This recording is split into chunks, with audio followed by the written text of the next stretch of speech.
Hello বন্ধুরা, কেমন আছেন সবাই? আশা করি সবাই ভালো আছেন। পিশাচ কথা ভূতের গল্প কেমন লাগে অবশ্যই আপনাদের মতামত জানাবেন।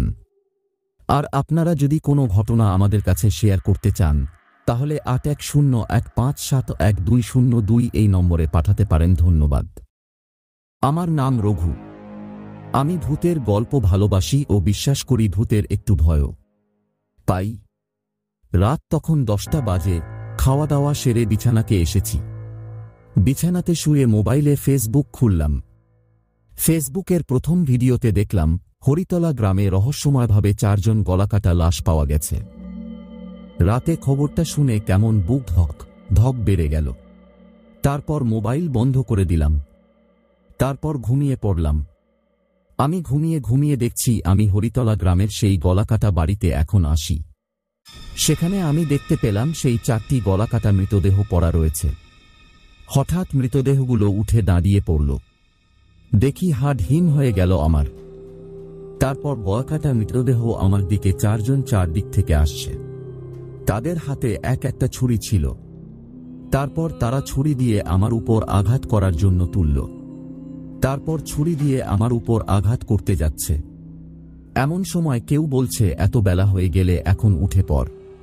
তারপর উঠে মাকে দেখলাম, বললাম, মা তুমি? ও এটা স্বপ্ন ছিল। কিন্তু ভোরের স্বপ্ন মনের মধ্যে আতঙ্ক থেকেই গেল। তোমাকেও অনেক ধন্যবাদ তোমাকে মাকে ডাকার জন্য। না হলে আমি এখনই মারা যেতাম সেই 4 জন গলাকাটা। মা বলছে, মানে গলাকাটা? কি বলছিস তুই? তারপর আমি মাকে সকল ঘটনা খুলে বললাম।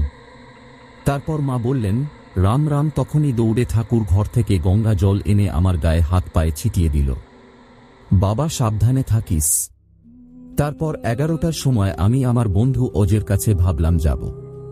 তারপর যাওয়ার জন্য 11টায় রওনা হলাম। ওদের বাড়ি যেতে একটা ফাঁকা মাঠ পড়ে। আমাকে মাঠে যেতে কেমন যেন সায় দিচ্ছে না। মনের ভেতর কেমন ভয় ভয় লাগছে।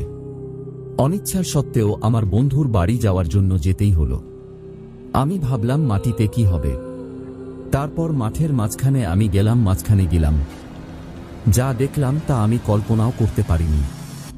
আমি দেখলাম সেই 4 জন গলাকাটা ভূত।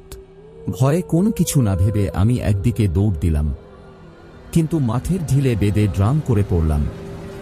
ক্রমে গলাকাটা লাশগুলো আমার দিকে এগিয়ে আসছে। আতঙ্কে আমার সারা শরীর কেমন অবাক হয়ে যেতে লাগল।